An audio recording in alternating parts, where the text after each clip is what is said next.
parents took $170,000 loan on my name to fund spoiled Golden Brother studies and claimed it's my responsibility. So here I am, just 23 years old, finally graduated from college and thinking I'm ready to take on the world. I mean, I worked my butt off to get through school, and I was just starting an internship. Everything seemed to be falling into place, and for once I was feeling pretty damn proud of myself. Then one day I get this email from the bank, and at first I'm like, oh, maybe it's just another one of those generic notifications, whatever. But then I actually open it, and my heart just about stops. It says I owe $170,000. 170,000 freaking dollars. I'm sitting there staring at the screen thinking, no way, this has to be a mistake. Like, how the hell could I owe that much? My entire college tuition was supposed to be around $85,000 tops, and that's if I hadn't gotten any scholarships or anything. But I did get a scholarship, so this number just doesn't make sense. I start going over everything in my head, trying to figure out where this massive number came from. Maybe they added an extra zero by accident or something? I know that sounds dumb, but I'm just grasping at straws at this point. So naturally, I start freaking out. My mind is racing, trying to figure out what to do next. I knew I'd have some student debt, sure, but nothing even close to this. I thought I was being responsible, taking out just enough to cover what my scholarship didn't. Working part-time at a cafe to keep my expenses low, all that good stuff. So where the hell is this $170,000 coming from? First thing I do is call up my parents. I'm trying to stay calm, but I'm already sweating bullets. My mom picks up and I try to explain the situation, but she's just like, oh, don't worry, it's probably just a mix-up with the bank, we'll sort it out. But she says it in that way where I know she's not really listening, Like she's already moving on to the next thing on her mind. I push a little harder, saying, no, Mom, this is serious. The bank says I owe $170,000 and I need to know why. There's this awkward pause. And then she starts saying how they did take out a loan in my name for my college expenses, but it shouldn't be that high. She tries to brush it off again, telling me not to stress out, and we'll talk about it later. But I'm not having that. I ask her straight up, did you guys take out more than I needed? Like, did you take out the full amount just in case or something? And that's when she goes quiet. I can practically hear the gears turning in her head as she's trying to figure out what to say next. Eventually, she admits, well, yeah, we took out the full amount, but it was just to make sure you had enough if your scholarship didn't cover everything. Now I'm the one who's speechless. I'm trying to wrap my head around why they would take out so much money when it wasn't necessary. I got a partial scholarship that covered a good chunk of my tuition, and the rest was covered by my job and some savings. So why did they take out $170,000? I start asking more questions, and finally my mom says something like, well, your brother needed some help too. My brain kind of short-circuits at that point. My twin brother, Evan, didn't even go to college. He was too busy chasing his dream of becoming a model or some crap like that. So I'm sitting there, trying to process the fact that they took out a loan in my name and gave part of it to him. I'm pissed, but I'm also confused. I mean, who does that? Why would they put me in this kind of situation without even telling me? I start getting louder on the phone, asking her how much they gave him and why they didn't just take out a separate loan for him if he needed money so bad. But she just keeps dodging the questions, trying to calm me down and saying, we'll figure it out. Figure it out? Are you kidding me? I've got a $170,000 debt hanging over my head, and she wants to figure it out later. I tell her we need to talk about this in person, and she reluctantly agrees.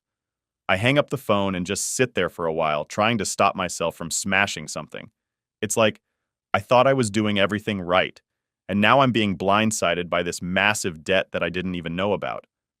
I spent the next few days in this weird daze, not really sure what to do.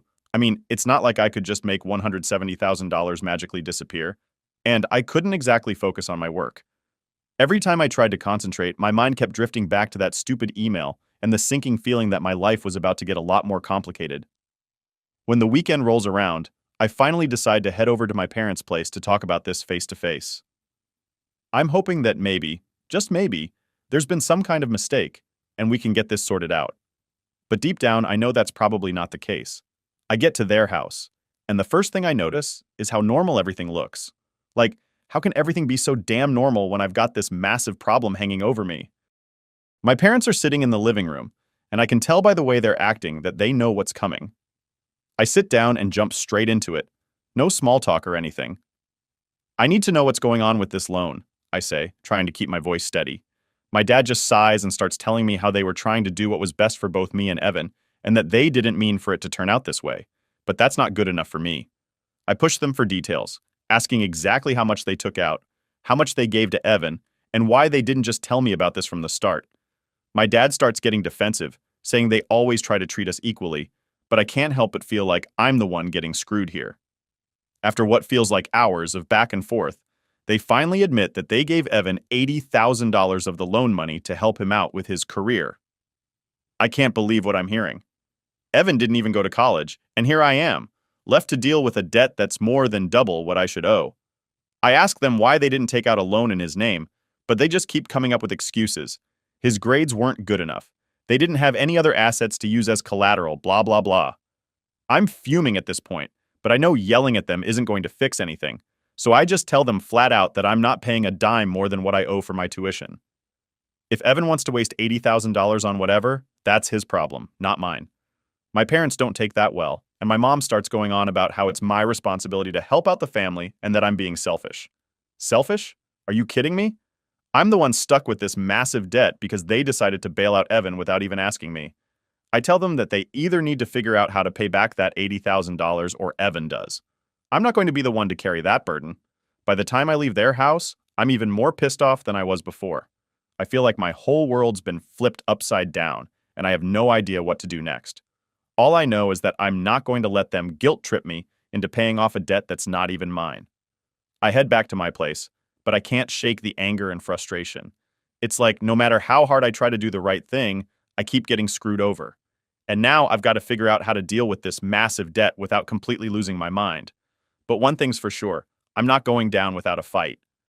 All right, so after that disaster of a conversation with my parents, I'm sitting in my apartment just stewing. I can't let this go. There's no way I'm just going to sit back and accept that I've got this $170,000 debt hanging over my head because my parents decided to play favorites. I know I need to go back and confront them face to face, but I want to make sure I've got all my facts straight before I do. I spend the next couple of days doing some research, looking up everything I can about student loans, how they work, what my rights are, and all that stuff. Honestly, it's overwhelming as hell. I figure out enough to know that my parents took out way more money than they needed to, and they did it without me really understanding what was going on. So, I decide to pay my parents another visit. This time, I'm going in with a plan. I'm not just going to let them talk circles around me. I need answers, and I need them to understand that this is serious. I'm not their ATM, and I'm not going to be stuck paying off a debt that I didn't even benefit from. When I get to their house, everything seems normal again, which just makes me even more annoyed. It's like they're living in this bubble where nothing's wrong, while I'm out here freaking out about my financial future. I walk in, and they're sitting in the living room, watching TV like everything's fine. I take a deep breath and sit down across from them, trying to keep my cool. All right, we need to talk, I say, and they both look at me like they know what's coming but aren't thrilled about it. My dad pauses the TV and my mom just sighs, like this whole thing is such a burden on them. I start laying out everything I've found out about the loan, how much I should actually owe, and how the extra $80,000 they took out is totally unnecessary. I can see my mom's face starting to harden, and my dad's just sitting there with his arms crossed, like he's waiting for me to finish my little rant. I get to the part where I ask them why they didn't just take out a separate loan for Evan if he needed money so badly, and that's when my dad finally speaks up. He says something like, "Well, you have to understand, your brother wasn't exactly in a position to get a loan on his own. His grades weren't great, and we didn't want him to start his adult life with that kind of burden." I can't believe what I'm hearing. So, instead, you decided to put that burden on me? I ask, trying not to let my voice rise too much. I worked my ass off to get into school, to get that scholarship, and now I'm the one who has to pay for Evan's career? My dad's getting defensive now. He starts talking about how they've always tried to support both of us equally, and that they didn't mean for it to turn out like this.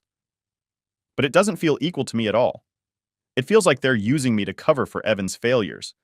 I tell them, point blank, that I'm not going to pay back the $80,000 that they gave to him. My mom's face goes white and she starts to tear up, but I don't let that get to me.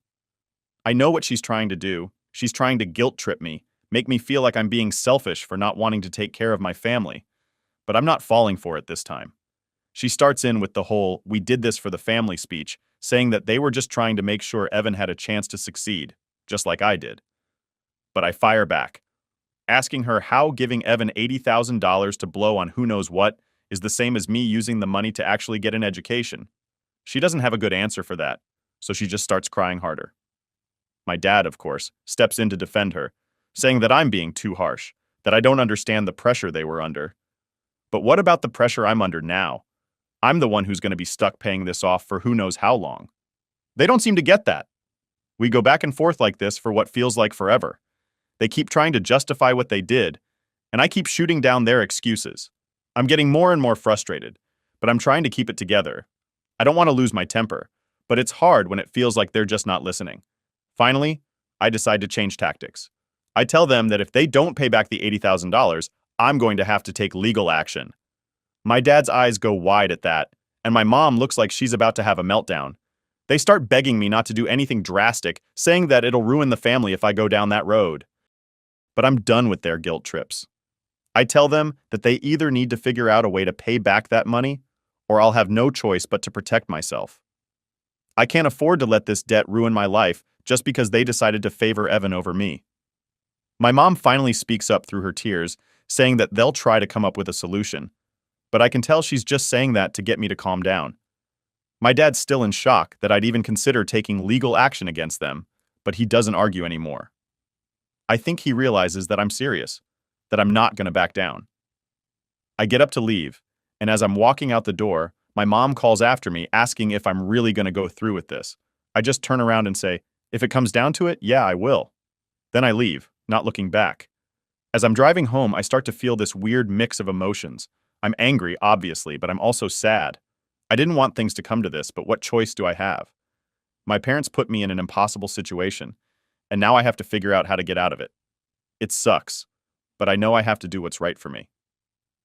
By the time I get back to my apartment, I'm emotionally drained. I just collapse on the couch and stare at the ceiling, trying to make sense of everything. I know I'm in for a long fight, and I'm not sure how it's going to turn out, but I'm ready for it. I have to be. I start thinking about the next steps, what I need to do to protect myself legally, how I'm going to keep my head above water financially, all that stuff. But mostly, I'm just exhausted. I didn't expect this to be easy, but I didn't think it would be this hard either. As I lie there, I realize that this is just the beginning. There's a long road ahead, and I'm going to have to stay strong if I want to come out on the other side. But at least now, I know what I'm up against, and I'm not backing down, no matter what. After that confrontation with my parents, I realized I couldn't just sit around and wait for them to magically fix this mess. If I've learned anything from all this, it's that they're not exactly the take responsibility type. So I decided I needed to take matters into my own hands and really figure out what happened with this loan. There's no way I'm letting this debt ruin my life, especially when half of it was used to bankroll Evan's partying or whatever he did with it. First thing I do is dig through all the paperwork I can find. I know it's not exactly thrilling, but I'm desperate. I need to see if there's any way I can get out of paying that extra $80,000. I start pulling out every document I have, loan agreements, bank statements, emails, everything. I'm not even sure what I'm looking for, but I figure the more I know, the better. As I'm going through all this, I start noticing things that don't add up. Like, I have these bills from college that show my tuition fees, but they don't match the amounts on the loan documents. There's a huge difference between what I actually owed for school and what was taken out in my name. It's frustrating as hell because it's becoming clear that my parents really did take out way more than they needed to, and they didn't even tell me about it. But what really pisses me off is when I find out how they got access to my bank account. Back when I was 18, I was pretty clueless about how all this stuff worked. I mean, who really knows about loans and bank accounts when you're just trying to figure out how to be an adult? So when my parents told me to sign some papers, I didn't even think twice about it. I just trusted them. Big mistake. I find out that they had me sign over access to my bank account so they could manage my funds while I was in college. At the time, it seemed like no big deal. I thought they were just trying to help me out, make sure I didn't overspend or anything. But now, looking at these documents, I see that they used that access to take out the extra $80,000. They didn't even ask me. They just did it. I'm starting to feel like I've been played. Like, they knew I didn't understand this stuff, and they took advantage of that to do what they wanted. I'm getting angrier by the minute, but I also feel this deep sense of betrayal. These are my parents, the people who are supposed to look out for me, and they've just put me in this impossible situation. But I'm not giving up. If anything, this just makes me more determined to find a way out of this mess. I start looking up information online, trying to figure out if there's any way to reverse what they did. I know it's a long shot, but I have to try. I learned that it's possible to challenge unauthorized transactions, but it's complicated, and there's a time limit on how long you have to file a complaint. I'm worried that too much time has passed, but I keep digging. While I'm doing all this research, I also start thinking about what I'm going to do about Evan. He's been skating by while I'm dealing with all this crap, and I'm not okay with that. I know he's my brother, but I'm tired of being the one who always has to clean up his messes. It's time for him to take some responsibility, too. I decide I'm going to confront him directly. Enough of letting my parents protect him from the consequences of his actions. I want to know what he did with the money, and I want to see if there's any chance he'll step up and help pay it back. I know it's a long shot. Evan's never exactly been the responsible type, but I have to try. So one night I decide to wait up for him. He usually comes home late, like after midnight, so I make myself some coffee and sit in the kitchen, waiting. My parents are already asleep, so it's the perfect time to catch him alone. When I finally hear his car pull into the driveway, my heart starts racing. I don't know how this is going to go, but I'm ready for whatever happens. He walks in, and I try to keep things casual at first.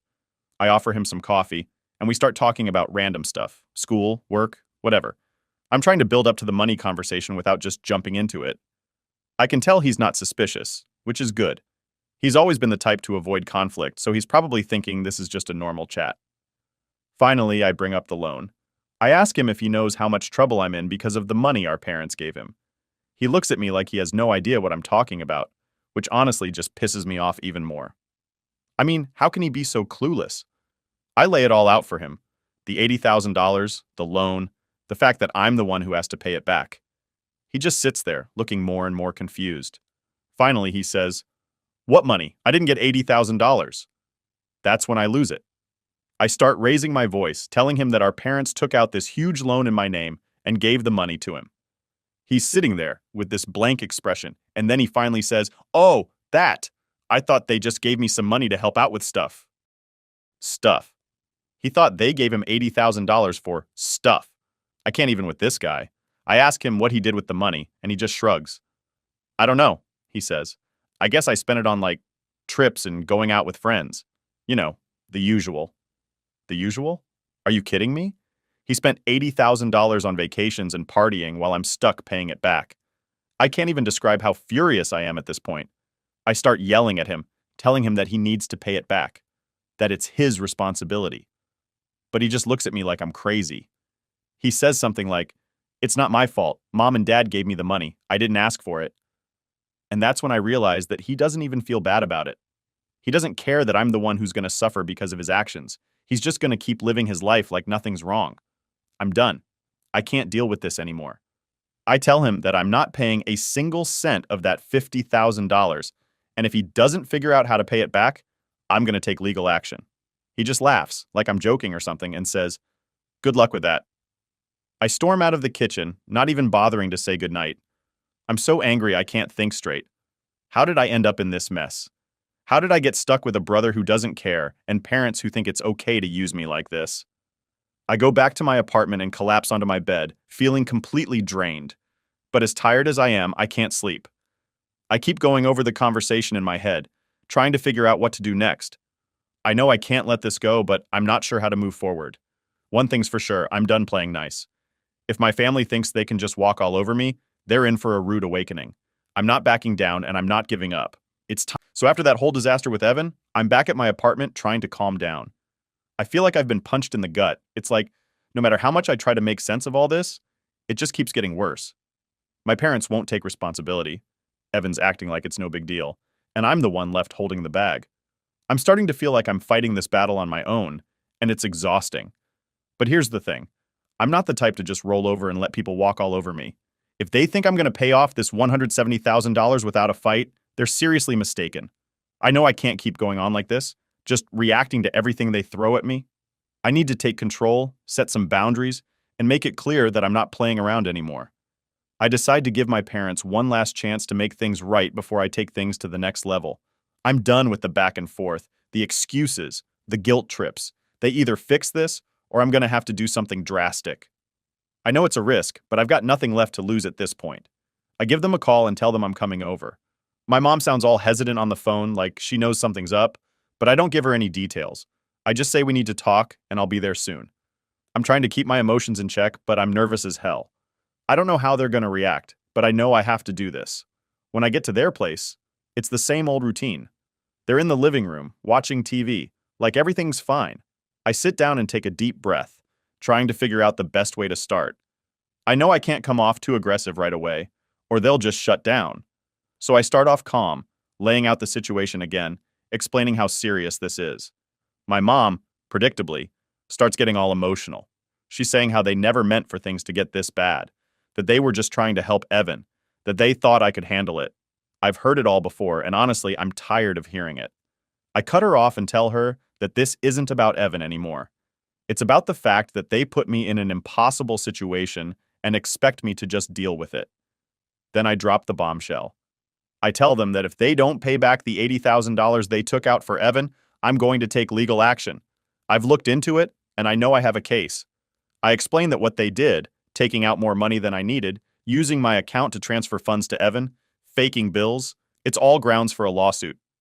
And if they don't fix it, I'll have no choice but to protect myself. The room goes dead silent. My mom looks like she's about to cry again, but this time it's different. I can see the panic in her eyes. My dad's just staring at me, like he's trying to figure out if I'm bluffing. But I'm not. I'm dead serious, and I think they can tell. My dad's the first to speak. He's trying to sound reasonable, asking if there's any way we can work this out without getting the law involved. But I'm done with negotiations. I tell him that this is their mess, and they need to clean it up. I'm not going to ruin my life because they decided to gamble on Evan's future. My mom starts pleading with me, saying that they don't have the money, that they're already struggling, and that taking this to court would destroy our family. I almost feel bad for her. But then, I remember all the stress and anxiety they've put me through, all because they couldn't be honest with me from the start. I stand my ground. I tell them that I'm giving them 2 weeks to come up with a plan to pay back the money. If they don't, I'll file the lawsuit. No more discussions, no more excuses. I'm tired of being the only one who has to sacrifice in this family. My dad's starting to get angry now. He says that I'm being unreasonable, that I'm tearing the family apart over money. But I'm not letting him guilt trip me this time. I tell him that they're the ones who put me in this position, and I'm just doing what I have to do to protect myself. The conversation goes back and forth like this for a while, but I don't back down. I keep reminding them that this is their responsibility, not mine. Finally, my dad says they'll see what they can do, but he's clearly pissed. My mom's still crying, but I don't have the energy to comfort her. I know that sounds harsh, but I've been pushed to my limit. I leave their house feeling drained, but also relieved. I know I've done everything I can to give them a chance to make this right. If they don't, then I'll have to follow through with my threat. It's not what I want, but it's what I have to do. Over the next few days, I keep waiting for my phone to ring, for them to call me and say they've figured something out. But all I get are a few texts from my mom, asking me to reconsider, telling me how hard this is on them, how they're worried about what's going to happen to the family. But I don't budge. I just keep reminding her of the deadline. 2 weeks. That's all they've got. As the days go by, I start preparing for the worst. I gather up all the documents I've found, print out copies of emails, bank statements, anything that could help my case if this goes to court. I even talk to a lawyer just to make sure I'm ready for whatever happens next. It feels weird, like I'm gearing up for a battle against my own family, but I know it's what I have to do. I can tell my friends and my girlfriend are worried about me. They've been supportive, but they keep asking if I'm sure I want to go through with this. It's a fair question. I mean, who wants to sue their own parents? But I keep telling them the same thing. I don't have a choice. If I let this slide, I'll be paying for it for the rest of my life. Literally. Finally, the 2-week deadline rolls around, and I haven't heard a peep from my parents. I'm starting to think they're just going to ignore this and hope I back down. But they don't know me as well as they think they do. I'm not backing down. I text my mom one last time, reminding her of the deadline and letting her know that if I don't hear from them by the end of the day, I'll be filing the lawsuit in the morning. That night, I'm lying in bed, staring at the ceiling, feeling like I'm about to cross some invisible line that I can never uncross. It's a weird mix of emotions: anger, sadness, fear, but also a strange sense of relief. I've done everything I can to give them a chance. Now whatever happens next is on them. The next morning, I wake up to a text from my mom. It's short, just a few lines, but it says everything I need to know. We're working on getting the money together. Please don't do anything yet. We'll talk soon. It's not exactly the resolution I was hoping for, but it's something. At least now I know they're taking me seriously. I text back, telling her they've got 1 more week to come up with a concrete plan. If they do, I'll hold off on filing the lawsuit. But if they're just stalling, I won't hesitate to go through with it. For now, all I can do is wait and see what they come up with. I'm hoping they'll finally do the right thing, but I'm not holding my breath. Either way, I'm ready for whatever comes next. This is far from over, but at least I know I'm not alone in this fight anymore. Update 1. So, after that last text from my mom, I'm left in this weird limbo where I'm waiting to see if they're actually going to pull through or if they're just stringing me along. It's frustrating as hell, but at the same time, I'm trying to keep myself grounded. I know I need to be ready for whatever happens next, whether it's them paying up or me having to take this to court. A few days pass, and I hear nothing. Not a single word from my parents, and it's driving me nuts. I keep checking my phone, waiting for a text, a call, anything. I'm trying to stay patient, but it's hard when I feel like everything's hanging in the balance. I start thinking about what this is doing to my relationship with them, how it's all falling apart, and how there's probably no going back to the way things were. Not that I'd want to, given how they've treated me, but still, it's a lot to process. Then, out of nowhere, I get a call from my dad. It's late at night, and I'm already half asleep when my phone starts ringing. I pick up, and before I can even say hello, he's yelling at me. He's going on about how I'm tearing the family apart, how I'm being selfish, and how they've done everything for me, and this is how I repay them. I try to keep calm, but I'm half awake, and his words are hitting me hard. It's like every guilt trip he's ever laid on me, all wrapped up in one angry rant. He's saying things like, "Do you really want to be the reason your mother ends up in the hospital? And Evan's already struggling and now you want to make things worse for him?" It's all the same stuff I've heard before, but it's more intense this time, like he's desperate. I let him finish his rant before I say anything. I'm trying to think of how to respond without losing my cool, but it's tough. Finally, I just tell him, "Dad, this isn't about tearing the family apart. It's about what's fair. You guys put me in a position where I have to protect myself, and that's what I'm doing." He's not having it, though. He keeps yelling, saying that I'm being unreasonable, that I'm causing all this stress for no reason, and that I should just let it go and trust them to handle it. But how can I trust them after everything they've done? They've lied to me, taken advantage of me, and now they're trying to make me feel like the bad guy for standing up for myself. I tell him that I've already given them more than enough chances to make this right, and that if they don't come up with the money, I'll have no choice but to follow through with my plans. He starts to get even angrier, but I cut him off saying, "Dad, this conversation isn't going anywhere. I've made my decision and I'm not backing down." He hangs up on me, and I'm left staring at my phone, feeling like I've just been punched in the gut. It sucks, but I know I did the right thing. I can't keep letting them guilt trip me into doing what they want. This is my life, and I have to take control of it. The next morning, I wake up to a bunch of texts from my mom. They're all over the place. Some of them are her trying to reason with me, others are more guilt trips, and a few are just flat out begging me to drop this whole thing. She's saying stuff like, "We're your parents, we would never do anything to hurt you. And Evan's your brother, he needs your support, not your anger." But I can't let myself get sucked into that again. I've been down that road too many times, and I know where it leads, me getting screwed over while they act like everything's fine. I text her back, telling her that I'm still waiting for them to come up with a plan to pay back the money. I remind her that they've only got a few days left before I take action. She doesn't respond right away, but when she finally does, it's just more of the same. She's saying that they're trying their best, but they don't have the money right now, and that I need to be patient. It's frustrating, but at this point, I'm not surprised. I'm starting to think they never planned on paying me back. They just wanted to see if they could wear me down until I gave up. A few more days go by, and I'm getting more and more anxious. I know the deadline is coming up, and I need to be ready to follow through on my threat if they don't deliver. But part of me is still holding out hope that they'll do the right thing, even though I know it's unlikely. Then, on the last day of the deadline, I get another call, this time from Evan. I'm surprised because he's been pretty quiet since our last conversation. I pick up, and he's not yelling like my dad was, but he's clearly upset. He starts off by saying that he's sorry things have gotten this bad, and that he wishes there was something he could do to fix it. I'm skeptical, but I let him talk. He says he's been thinking about what I said, and that he understands why I'm angry. He even admits that he shouldn't have taken the money without asking questions, and that he should have been more responsible with it. But then, he drops the bomb. He doesn't have any way to pay it back. He's still not making any money from his modeling gigs, and he's barely scraping by as it is. I can hear the frustration in his voice, and part of me wants to feel bad for him, but I'm also just so tired of all of this.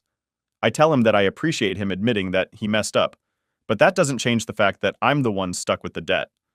I tell him that if he can't pay it back, then our parents need to step up and take care of it. He sighs and says he'll talk to them, but I can tell he's not optimistic. He knows as well as I do that they're not in any hurry to pay up. We end the call on a tense note, and I'm left feeling even more drained than before. It's like every time I think I'm getting closer to a resolution, something else pops up to drag me back down. The next day, I get a message from my lawyer asking if I'm ready to move forward with the lawsuit. I know that this is it, the moment of truth. Either my parents come up with the money, or I'm taking them to court.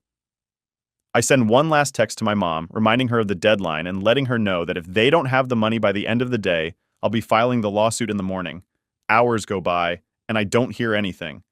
I'm starting to accept that this is really happening, that I'm going to have to take my own parents to court to get what I'm owed. It feels surreal, like I'm living in some kind of twisted reality where nothing makes sense anymore. Then, just as I'm about to give up hope, I get a text from my dad. It's short and to the point. He says they've managed to pull together some money, and they'll be able to pay me back in installments. He doesn't apologize, doesn't say anything about how they've treated me, just that they'll start paying me back. It's not exactly the victory I was hoping for, but it's something. At least now I know they're taking me seriously. I text back telling him that I'll accept the payments, but I'll be keeping a close eye on them to make sure they follow through. I also tell him that if they miss a single payment, I'll file the lawsuit immediately. He agrees, and that's that. I finally feel like I'm getting some control back over my life, but it's bittersweet. I've had to fight tooth and nail to get here, and my relationship with my parents and brother is probably beyond repair. But at least now, I can start moving forward, knowing that I did what I had to do to protect myself. It's a strange feeling, relief mixed with sadness, anger mixed with a sense of closure. But I know one thing for sure, I'm not going to let them take advantage of me ever again. This is the start of a new chapter, and I'm determined to make the most of it no matter what. Update 2. So, after my dad agreed to start paying me back in installments, I thought maybe, just maybe, things might start to settle down. I mean, it wasn't exactly the resolution I'd hoped for, but at least they were taking some responsibility. I figured, okay, we can do this, we can just move on, and I can focus on my life again. But of course, nothing's ever that simple with my family. The first few payments came through, and I was starting to feel like there was some light at the end of the tunnel. It wasn't much, but it was something, and I was holding on to that like a lifeline. I was even starting to think that, maybe in time, we could repair some of the damage that had been done. I know, I must have been out of my mind to think that. Then, out of nowhere, the payments just stopped. No warning, no explanation, nothing. I'm sitting there refreshing my bank account, thinking maybe there's been some kind of glitch, but nope, nothing. Days go by and still no sign of the money. I'm trying to stay calm, telling myself not to jump to conclusions, but deep down, I'm starting to get that sinking feeling again. I give it a few more days, trying to convince myself that they're just late, that they'll come through eventually. But as the days turn into weeks, I can't ignore the truth anymore. They're not going to pay. They've gone back on their word, just like they always do. And here I am, back to square one, with nothing to show for all the stress and heartache I've gone through. I'm pissed, like beyond pissed. I feel like they've just been playing me this whole time, trying to keep me off their backs until they thought I'd let it go. But I'm not about to let them screw me over again. I pick up my phone and start drafting a text to my dad, laying it all out. I tell him that they've missed their payment, and I'm not going to tolerate this anymore.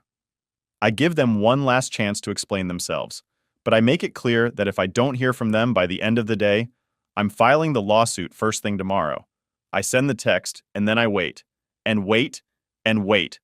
The whole time I'm pacing around my apartment trying to keep myself from completely losing it. I keep checking my phone every few minutes, but there's no response. It's like they've just decided to ghost me, hoping I'll get tired and give up. But they don't know me as well as they think they do. I'm done being patient, done being understanding. Finally, after what feels like forever, my phone buzzes.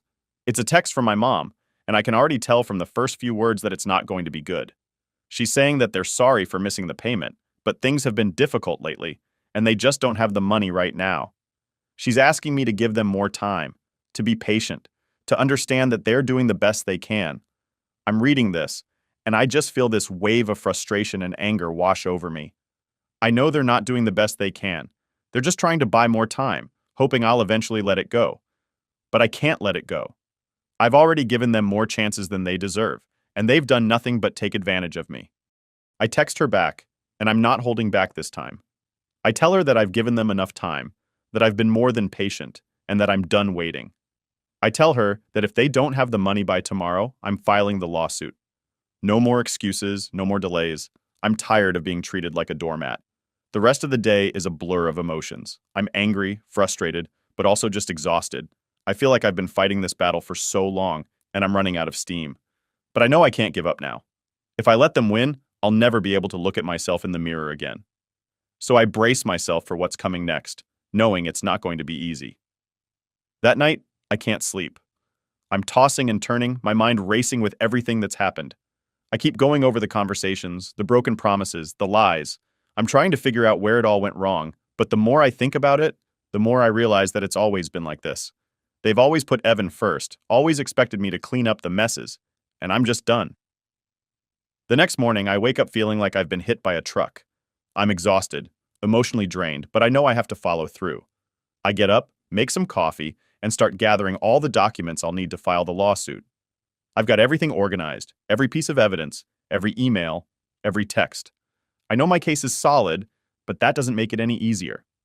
Just as I'm about to head out the door to meet with my lawyer, my phone rings. It's my mom. For a second, I think about ignoring it, but something tells me to pick up. I answer, and she's crying on the other end of the line. She's begging me not to go through with the lawsuit, saying that they'll figure something out, that they'll get the money somehow. I listen to her, and for a moment, I feel this pang of guilt. I don't want to hurt her, don't want to be the reason my family falls apart. But then I remember all the times they've hurt me, all the times they've let me down, and I steel myself. I tell her that I've already given them more than enough chances, and I'm not backing down. She keeps crying, keeps begging, but I just keep repeating the same thing. I'm not backing down. Eventually, she gives up and hangs up, and I'm left standing there, feeling like the worst person in the world. But I know I can't let myself get sucked into their drama again. I have to stay strong, have to protect myself, even if it means hurting the people I care about. I meet with my lawyer later that day, and we start the process of filing the lawsuit. It's surreal, sitting there in his office, signing papers that could change everything. Part of me is still hoping that they'll come through at the last minute, that they'll finally do the right thing. But I'm not holding my breath. Over the next few days, I start getting calls and texts from family members, cousins, aunts, even a couple of friends. Word's gotten out about the lawsuit, and everyone's got an opinion. Some people are supportive, telling me I'm doing the right thing, that I have to stand up for myself. Others are not so understanding. They're saying that I'm tearing the family apart, that I'm being selfish, that I should just let it go. It's hard to hear, especially from people I thought I could count on. But I know they don't understand what I've been through, don't know the full story. They're just seeing the surface, not the years of frustration and hurt that led to this point. I try not to let it get to me, but it's tough. I feel like I'm losing everything, my family, my support system, all because I decided to stand up for myself. But then I remind myself why I'm doing this. I'm doing it because I deserve better, because I'm tired of being the one who always has to sacrifice. I'm doing it because I need to take control of my life, even if it means burning some bridges along the way. And so, I keep moving forward. It's not easy, and I know there's still a long road ahead, but I'm determined to see this through to the end. I've come too far to turn back now. This is my life, my future, and I'm not going to let anyone take that away from me. Update 3. So, here we are. It's been a few weeks since I filed the lawsuit against my parents, and honestly, it's been one of the hardest things I've ever done. I never thought I'd be in this position, fighting my own family in court. But I guess life has a way of throwing you into situations you never imagined. If you told me a year ago that I'd be suing my parents, I would have laughed in your face. But here we are. The first thing I noticed after the news got out was how quickly people took sides. It's like everyone in the family had an opinion, and most of them weren't shy about sharing it. Some of my cousins reached out to say they were proud of me for standing up for myself, but a lot of the older relatives were less understanding. They kept saying things like, "Family should come first," or "You don't air dirty laundry in public." It was like they expected me to just take the hit and move on, all for the sake of keeping the peace. But what peace? My parents had already shattered any sense of trust I had in them, and Evan, well, he was still acting like this was all my fault, like I was the one who'd done something wrong. I can't even count how many times I heard the word ungrateful tossed around. They acted like I should be thanking them for everything they'd done for me, as if saddling me with a $170,000 debt was some kind of gift. The court stuff started slow, which was kind of expected. Lawyers going back and forth, papers being filed, dates being set. It's all a bunch of legal crap that makes your head spin, but my lawyer was great about keeping me in the loop and explaining things in a way that didn't make me feel like a total idiot. Still, every time I had to go to a meeting or sign something, it was like a punch to the gut, a reminder that this wasn't just some nightmare I could wake up from. It was my reality. Then, about a week ago, things took a turn. My lawyer called to let me know that my parents wanted to settle. I guess they finally realized that I wasn't going to back down and that this was going to cost them a lot more than just $80,000 if it went all the way to court. I wasn't surprised. They've always been more about saving face than actually doing what's right. But still, hearing that they wanted to settle, it was like a weight lifted off my shoulders, even if just a little bit. We met at my lawyer's office. My parents looked worn down, like this whole thing had taken a toll on them too. My mom couldn't even make eye contact with me. And my dad? Well, he just looked pissed. It's like he couldn't believe it had come to this, that I was the one making them pay for their mistakes. The settlement talks were tense. My lawyer did most of the talking, which I was grateful for because I don't know if I could have kept my cool. My parents were trying to negotiate, offering less than what they owed, but my lawyer wasn't having it. He made it clear that we had a solid case and that they'd end up paying a lot more if they didn't settle now. In the end, they agreed to pay back the full $80,000, plus a bit extra for the legal fees. It wasn't a victory parade or anything, more like a hollow win. I mean, I got what I wanted, but at what cost? My relationship with my parents is beyond repair, and Evan? Well, he didn't even show up. I guess he figured it wasn't his problem anymore now that mom and dad were paying up. When we left the office, my mom tried to talk to me. She said she was sorry, that they never meant for things to get this bad, but I couldn't even look at her. I just told her it was too late for apologies. Maybe that sounds harsh, but you can only hear sorry so many times before it loses all meaning. Actions speak louder than words, and their actions have been pretty damn loud. My dad didn't say anything as we left. He just walked out, not even looking back. I stood there for a minute, watching them go, and it hit me that this might be the last time I ever see them. I mean, how do you come back from something like this? It's not like we can just pretend it never happened. Too much has been said, too many lines crossed. And honestly, I'm not sure I even want to try to fix things. Not after everything. The money came through a few days later, and I used it to pay off the last of the loan. I'm debt-free now, but it doesn't feel as great as I thought it would. There's this emptiness where my family used to be, and I'm not sure how to fill it. My friends have been amazing, and my girlfriend's been my rock through all this, but there's still that hole, you know? It's like, no matter how messed up things were with my parents, they were still my parents. And now they're just people I used to know. I'm trying to move on, focus on the future. My internship turned into a full-time job, and I'm doing well for myself. I've started looking at apartments, thinking about maybe moving to a new city, getting a fresh start. But it's hard to shake the feeling that I'm leaving something important behind, even if that something was toxic as hell. Sometimes I wonder if I made the right choice, if maybe I should have just let it go, taken the hit, and kept the peace. But then I remember how they treated me, how they used me, and I know I did what I had to do. It's just that doing the right thing doesn't always feel good. Sometimes it just feels necessary. So that's where I am now, trying to figure out what comes next, trying to rebuild my life without the people who were supposed to be there for me. It's not easy, and I'd be lying if I said I didn't have doubts. But I'm learning to trust myself, to believe that I can stand on my own 2 feet without needing their approval. In the end, I think that's what this whole mess has taught me, that I'm stronger than I ever knew, that I don't need to keep fighting for people who don't have my back, and that sometimes the only way to find peace is to walk away from the people who keep tearing you down. I don't know what the future holds, but for the first time in a long time, I'm okay with that. I'm ready to start living my life for me, not for anyone else. And maybe that's the best outcome I could have hoped for. Sister cheated with my boyfriend of 8 years, and they got married. But now she has big news and parents announce it at my wedding. Ever since I can remember, my younger sister was the star of the family. She got the princess treatment the moment she popped into this world. I was only 5 years old, but I could already sense the shift in our home's atmosphere. From a balanced family vibe to a one-kid show starring her. My parents, well, they went all out for her from the get-go. Her nursery was something out of a magazine, filled with the best of everything. The fanciest crib, the softest blankets, and toys that were more fit for a showroom than a baby's room. I, on the other hand, got the basics and nothing more. My stuff was mostly hand-me-downs or whatever was on sale. Don't get me wrong, I didn't lack necessities, but the difference in how we were treated was stark and clear. As we grew older, this trend continued. Birthdays were a big tell. Her parties were the talk of the town. theme decorations, entertainers, and a guest list that included not just kids, but important adults in our parents' lives. My birthdays?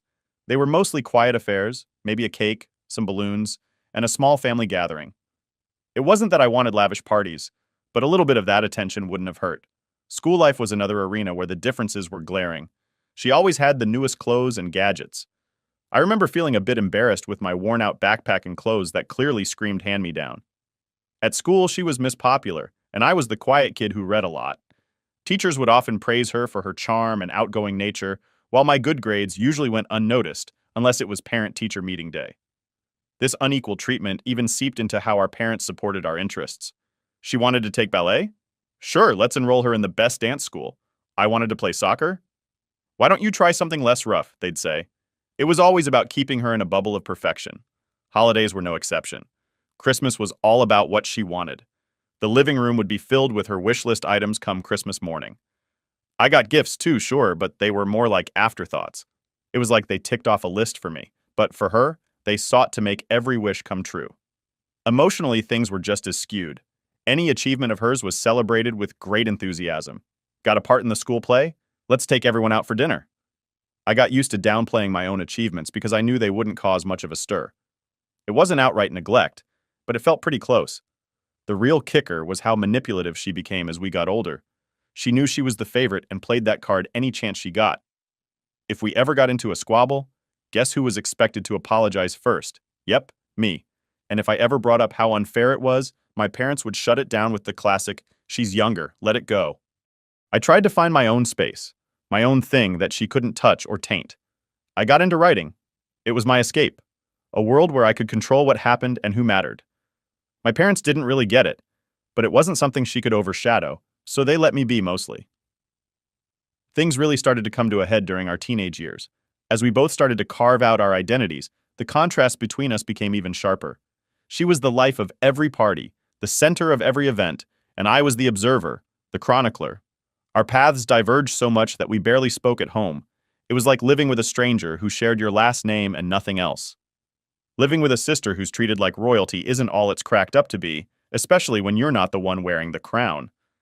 As we stepped into our teenage years, my sister's entitled attitude didn't just grow, it exploded.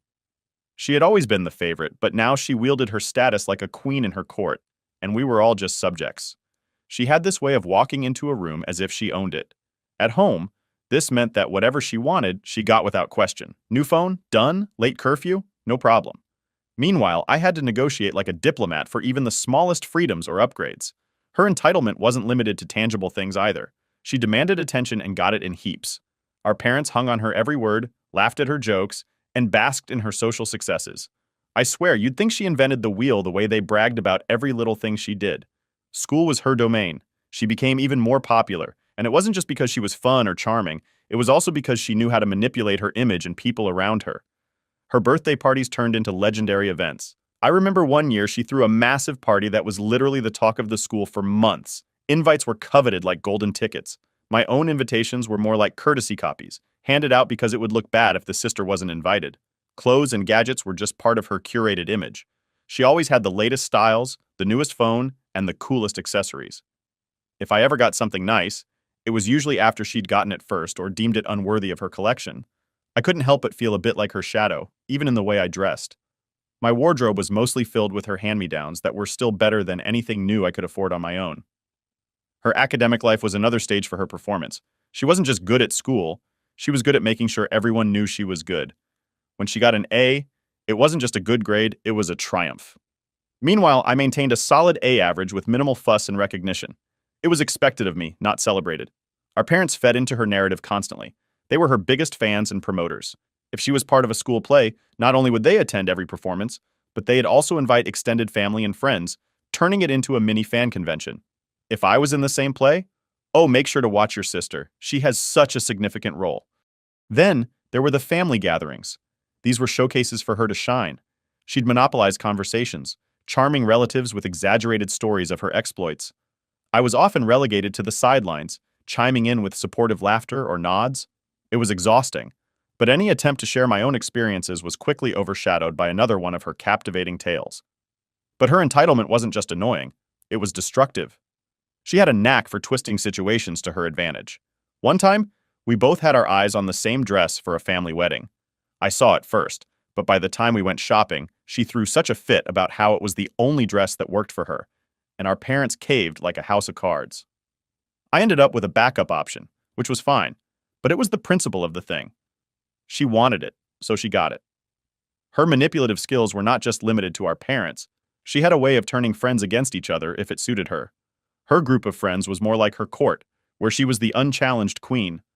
I watched her once, at one of her extravagant parties, laughingly pit two of her so-called best friends against each other over some trivial matter just to entertain the rest of her group. It was all a game to her. The worst part? If ever there was a conflict or a problem, somehow I was the one who had to apologize or make concessions. It was always, "She's your younger sister, try to be understanding." Or, "She didn't mean it like that, you know how she is." It didn't matter the situation. The outcome was the same. She was right, and I needed to adjust. Living with her growing sense of entitlement was like walking on eggshells, but the eggshells were rigged with explosives. Any wrong step, any failure to play along with her version of reality was met with drama. And the drama was always somehow my fault for not supporting her, for not being the good big sister. I was in my senior year of high school, balancing the stress of upcoming college applications with the everyday drama that seemed to follow my sister around like a loyal puppy. She was in full social butterfly mode, her entourage ever expanding, her parties more lavish, and her demands increasingly outrageous. My parents were as blind as ever to the imbalance, their eyes glazed with pride for their little star. During this time, I had been dating Jake for about 2 years. He was my refuge, the calm in the storm of my home life. He knew all about the family dynamics, having witnessed more than his fair share of my sister's tantrums and my parents' indulgences. He was supportive, caring, and, importantly, he was mine. Or so I thought. The lead up to the disaster began innocuously enough. Jake and I were planning to go to the same college, dreaming of escaping our small town and starting fresh together. We had it all mapped out. We'd study hard, earn our degrees, and build a life together away from the constant drama that defined my family life. But as senior year progressed, I noticed a shift in Jake's behavior. He became distant, distracted, and our plans for the future were discussed less and less. I chalked it up to pre-college nerves and the pressure of finals. I tried talking to him about it, but he brushed off my concerns with assurances that everything was fine. Then came the night of the big blowout. It was supposed to be a typical weekend party at my house, hosted by my sister, of course. The house was decked out, music blaring, people everywhere. I wasn't really in the party mood, but I figured I'd stick close to Jake and ride it out. Halfway through the night, I started looking for Jake. He wasn't by the makeshift bar in the backyard or hanging out by the pool. I checked upstairs, thinking maybe he'd gone to use the bathroom and got caught up talking to someone. That's when I heard them. Voices from my sister's room. At first, I thought nothing of it. It was her room after all. She was probably just showing off her latest shopping haul or something. But then I recognized Jake's laugh, a sound I adored, now coming from behind her closed door. My heart sank. I told myself there had to be a reasonable explanation. Maybe they were just talking. Maybe it was a group hangout and I was overreacting. I knocked. No answer. I knocked again, harder. The talking stopped. The door opened a crack, and there was my sister, looking like she'd been caught but too arrogant to care. Behind her I could see Jake, his expression a mix of guilt and confusion. "What's going on?" I asked, trying to keep my voice steady. "Chill, we were just talking," my sister said, her tone dismissive. "Yeah, just catching up," Jake added, but he couldn't meet my eyes. The room felt hot, the air thick with betrayal. I pushed the door open wider and saw it, her makeup on his shirt, his jacket thrown carelessly on her chair. It was clear as day, and yet I couldn't believe it. I felt like I was outside my body watching this disaster unfold. The confrontation was messy. There were tears, shouting, accusations flying. My sister, true to form, turned on her charm, playing the victim, saying it was all a big misunderstanding. Jake fumbled with apologies, trying to explain, but nothing he said made sense. The aftermath was brutal. I broke up with Jake that night.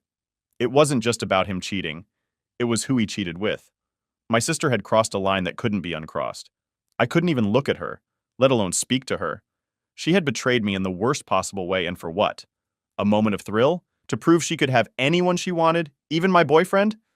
My parents, of course, were useless. They tried to mediate, suggesting we all sit down and talk it out like it was just a minor disagreement. "She's your sister," they said, as if that excused her actions. "Family is forever." But I couldn't accept it. not this time. After the fallout with my sister and Jake, things spiraled pretty quickly. It was like someone had knocked over a line of dominoes in my life, and I was just watching them fall, one after the other. The entire fiasco with Jake and my sister was the final straw. That was the moment I decided my sister was, for all intents and purposes, dead to me. In the weeks following that disaster of a party, I lived in a fog. Everything felt numb, unreal, like I was walking through a dream, or more accurately, a nightmare. I couldn't face my sister at home. Every time I saw her, the hurt and betrayal came rushing back. She seemed to carry on as if nothing had happened, still the golden child, unscathed and untouchable. I withdrew even more from my family, spending most of my time either locked in my room or at a friend's house. My parents tried to intervene, of course. They suggested family therapy, thinking it could mend what was broken. But how could therapy fix this? How could it erase the image of my boyfriend and my sister together? How could it make me trust either of them again? The idea of sitting in a therapist's office talking about my feelings while they sat there playing the victim was unbearable. I refused. I told my parents in no uncertain terms that there was no way I was going to sit and play happy families. This wasn't some small misunderstanding. It was a betrayal of the worst kind. My parents didn't push it too much after I blew up at them. I think they finally understood how deep the wound went. Or maybe they just decided to focus on my sister, who was always their priority anyway. She seemed to revel in the attention, playing the misunderstood princess to perfection. In the midst of all this, college couldn't come soon enough. I was counting down the days until I could leave, start fresh, and put as much distance as possible between me and my sister. When the acceptance letter from my college came, it felt like a lifeline. I'd been accepted to a school a few states away, far enough to make random visits unlikely. Packing up my things and leaving home was bittersweet. I was leaving behind everything familiar, but I was also leaving behind so much pain. My mom cried when I left. My dad gave me a stiff hug. My sister? She gave a half-hearted goodbye, as if she was still trying to figure out how to play the victim in my departure. Starting college was like breathing fresh air for the first time in months. I threw myself into my studies and made new friends who knew nothing of my past or my family drama. I relished the anonymity, the chance to be just another student, not the girl whose sister stole her boyfriend. But moving on wasn't as easy as I'd hoped. The scars from what happened lingered. Trusting new people was hard. I kept waiting for them to betray me like Jake and my sister had. Relationships were even harder. I dated a bit, but nothing serious. The fear of being hurt again held me back. As for my family, our communication dwindled to occasional calls and texts. My parents always asked about my return for holidays, but I always had an excuse ready. Schoolwork, exams, a trip with friends, anything to avoid going back to that house. Years passed, and with them, the sharpness of the betrayal dulled a bit. I heard through the grapevine, aka my mom, that my sister had gotten married to Jake. They had even invited me to the wedding, but I didn't go, of course. That chapter of my life was closed. She was still dead to me, no matter who she married. Graduation came, and my parents attended. It was a strained visit, full of awkward silences and forced conversations. My sister didn't come. She was too busy with her new life, probably for the best. After college, I moved even further away, taking a job on the opposite coast. It was a new beginning in a new city, where no one knew my history. I built a life there, found a career I loved, and eventually met someone. He was kind and understanding, and when I finally told him about my past, he didn't judge. He just listened and supported me. It took years, but I learned to trust again, to love again. My relationship with my family never fully recovered, though. I kept in touch with my parents, but it was always superficial. As for my sister, she remained a person from my past, someone I used to know, but no longer recognized. Looking back, I sometimes wonder if cutting her off was too extreme. But then I remember the pain, the betrayal, and I know I made the right choice for me. Protecting myself had to come first, and if that meant cutting ties, then so be it. In the end, declaring my sister dead to me wasn't about punishing her. It was about saving myself. It was about finding a way to move on from a betrayal that had cut me to the core. And move on I did, slowly but surely, building a life that was mine and no one else's. Getting married should have been one of the happiest times in my life. And it was, mostly. Planning my wedding was like sketching out dreams on paper, watching them take shape in the form of flower arrangements, venue bookings, and dress fittings. But even as I planned my perfect day, the shadow of my past, specifically my sister, loomed over it like an uninvited cloud.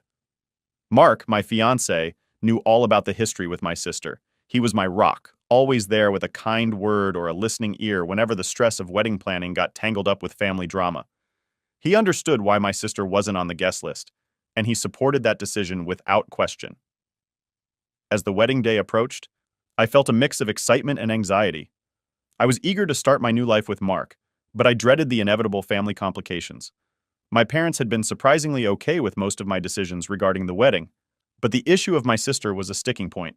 They repeatedly suggested I reconsider and invite her for the family's sake, but I stood firm. After all that had happened, having her there was a line I wasn't willing to cross. The big day arrived with all the pomp and circumstance I had dreamed of. The venue was a beautiful garden, blooming with the flowers of late spring, the air filled with the scent of roses and jasmine. It was like walking into a living fairy tale, with twinkling lights strung from trees and the gentle hum of music in the background. Our friends and family gathered, a buzz of happy chatter filling the air as they awaited the ceremony.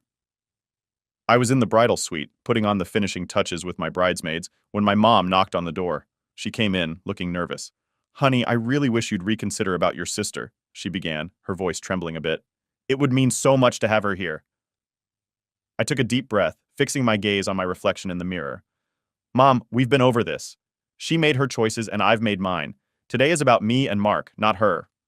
Mom looked like she wanted to say more, but she left it at that, giving me a tight smile before leaving to take her seat.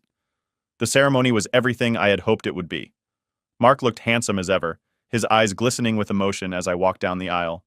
We exchanged vows, our voices steady despite the swell of emotions. As we were pronounced husband and wife, I felt a weight lift off my shoulders. It was done. We were married, and it had been perfect. But the reception was another story. We had just finished our first dance and were sitting down for dinner when my dad asked to say a few words. I nodded, expecting the usual fatherly expressions of pride and joy. Instead, he took the microphone and turned the attention to my sister. "I know we are all thrilled for my daughter and Mark, but I'd like to take a moment to talk about someone who couldn't be here today," he began, and my heart sank. He went on to talk about my sister, her recent struggles, how she wished she could be here, and how she recently lost her baby and how we should all think of her tonight. I felt my face flush with a mix of anger and embarrassment. Whispers rippled through the room as guests turned to look at me, their expressions a mixture of confusion and sympathy. I stood up, my chair scraping loudly against the floor. "Dad, please," I interrupted. "Today is about me and Mark. Let's keep it that way." Dad looked taken aback, but he handed the microphone back to the DJ and sat down without another word. The mood had shifted, the air now tinged with tension. The rest of the evening passed in a blur.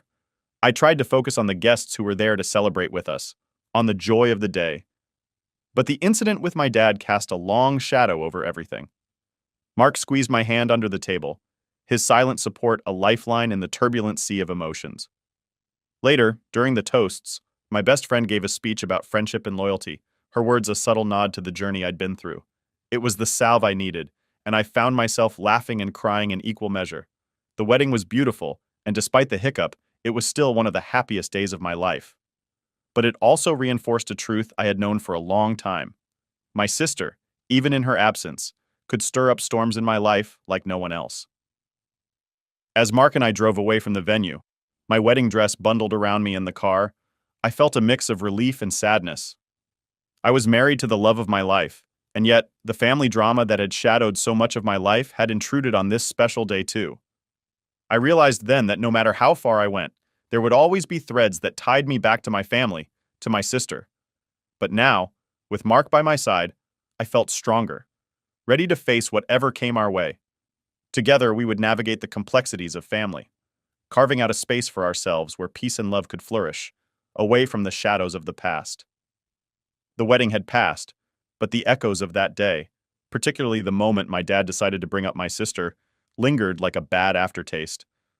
I'd hoped that once Mark and I returned from our honeymoon, the dust would have settled.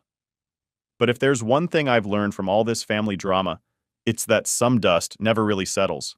It just waits for the next breeze to kick it up again.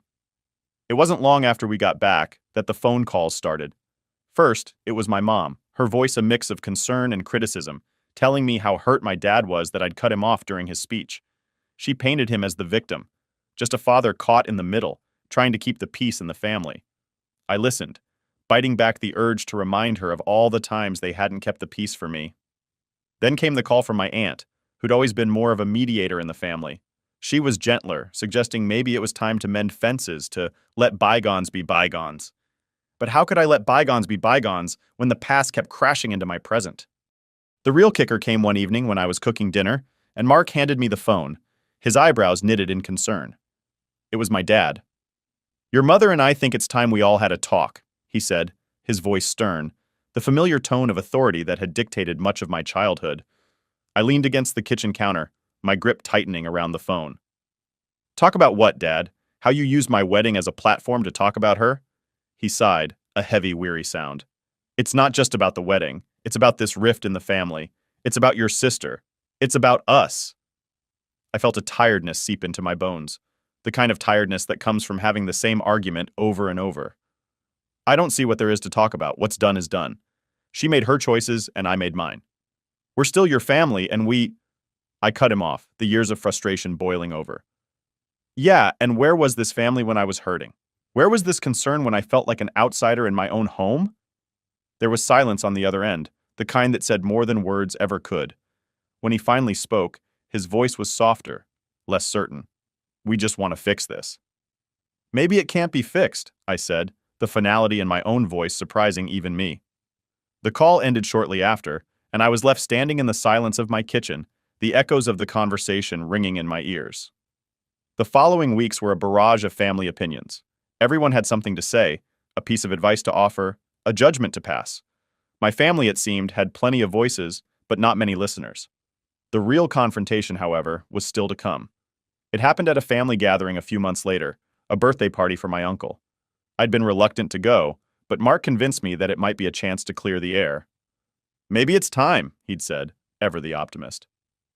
The party was in full swing when we arrived, the backyard buzzing with relatives and laughter. I plastered on a smile, prepared to play the part of the dutiful niece for the evening. But then I saw her, my sister, standing there across the yard, laughing, her head thrown back in that carefree way she had. My heart stopped just for a moment, and all the old wounds flared anew. I was about to turn and leave when she spotted me and started walking over. Every step she took felt like an intrusion, a violation of the distance I'd put between us. "Hey," she said, her voice casual, as if we were just two acquaintances at a party. "Hi," I replied, my voice cool, distant. She hesitated, then seemed to gather her courage. "Look, I know things have been bad between us, but I'm hoping we can start to move past it." I looked at her, really looked at her, and saw not just my sister, but the embodiment of all the pain and betrayal I'd felt. "Move past it? How can I do that? How can you stand there and act like what you did was just some minor mistake?" She flinched, but then her face settled into a mask of defiance. "I made a mistake, I know, but aren't families supposed to forgive?" "Forgiveness doesn't erase the consequences," I said, my voice steady despite the shaking inside. "What you did, what you chose to do, it changed everything." The conversation grew heated, voices raising, old grievances aired like dirty laundry. Relatives turned to look, forming a semicircle around us. It was like some twisted audience waiting to see how the drama would unfold. Finally, I'd had enough. "This isn't the time or the place," I said, cutting through the noise. "And I don't think there will ever be a right time or place for us to resolve this." I walked away then, leaving her standing there among the whispers and stares. Mark was at my side in an instant, his presence a comforting warmth. The next day was eerily quiet. My phone, usually buzzing with texts and calls from family trying to mediate or take sides, was silent. It was as if everyone was holding their breath, waiting to see what would happen next. Mark, seeing my anxiety, tried to lighten the mood, but the tension was a thick fog in our home. Then the calls started. First it was my aunt, the family peacemaker, her voice soft and worried. "You know your parents are just devastated," she began, but I cut her off. "Aunt Linda, I love you, but I can't do this right now. I need some space." She was hurt, I could tell, but she understood. She always did. Next was my mom. Her approach was different, tinged with anger and disappointment. "How could you embarrass us like that in front of the whole family?" she demanded. "Mom, this isn't about you or Dad. This is about me and my life, and the choices I'm making for my own well-being," I replied, trying to keep my voice calm. "It's always about you, isn't it?" she shot back before hanging up. Her words stung, echoing in my mind long after the call ended. Days turned into weeks, and the divide within the family deepened. Relatives I hadn't spoken to in years were suddenly reaching out, some to offer support, others to criticize. My decision to cut ties with my sister had ripple effects I hadn't anticipated, affecting relationships I thought were unshakable. The hardest hit, unsurprisingly, was my relationship with my parents. They were caught between their two daughters, one they had always favored, and another they didn't know how to support without causing conflict. Conversations with them were strained, filled with awkward silences and unsaid words. As for my sister, she became a topic we all avoided. It was as if mentioning her might reignite the flames we were all desperately trying to smother. But avoidance didn't heal the wounds, it just covered them up for a while. Mark and I found ourselves discussing our future, contemplating moves and changes that would put physical distance between us and my family.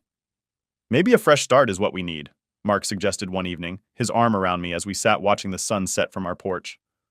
I considered it. A new city, new jobs, new people. It was tempting, an escape from all the drama. But then a new resolve settled over me. Running away wasn't the answer. I needed to face this, to rebuild my life on my terms, not just escape the parts that were hard. So we stayed. Instead of running, I focused on building. I threw myself into work, into my passions. I started a blog, sharing my experiences and connecting with others who had gone through similar family estrangements. The response was overwhelming, and I found a sense of purpose in helping others navigate their own turbulent family waters. Mark and I also worked on strengthening our bond, knowing that our foundation needed to be solid if we were to weather the storms together. We attended couples therapy, learned better communication skills, and made sure to carve out time for each other, away from the shadow of my family drama. Months passed, and slowly, the sharp edges of the fallout began to soften. Some family members drifted away, unable or unwilling to accept my decisions. Others, surprisingly, grew closer, their support a balm on the raw edges of my hurt. Holidays were the hardest. The first Christmas after the confrontation, I declined the family gathering, choosing instead to volunteer at a local shelter. It was bittersweet, serving others while knowing my own family was fractured. But it was also empowering, a step toward reclaiming my agency in how I chose to live my life. As for my parents, our relationship eventually found a new normal. It was never the same as it had been before, but maybe that was okay. We learned to navigate around the sensitive topics, to focus on the here and now rather than the tangled past. And my sister? We didn't speak for years. It was a silence that spoke volumes, each of us living our lives in parallel universes that rarely intersected. I heard about her through the family grapevine, her kids, her moves, her life. It was strange, hearing about someone who had once been my closest confidant as if she were a distant acquaintance. In the end, the confrontation and its fallout taught me a lot about myself. I learned that I was stronger than I had thought, capable of making tough decisions for the sake of my own health and happiness. I learned that family isn't always defined by blood, but by the people who stand by you when the ground falls away. And I learned that healing is not a straight line, but a complex journey with ups and downs. A journey best navigated with honesty, resilience, and above all, hope. So, while the fallout was messy, painful, and complicated, it was also the catalyst for a new beginning, one where I stood firmly at the center of my own story, no longer a supporting character in someone else's drama. And with each passing day, I grew more confident that no matter what the future held, I was ready to face it on my own terms.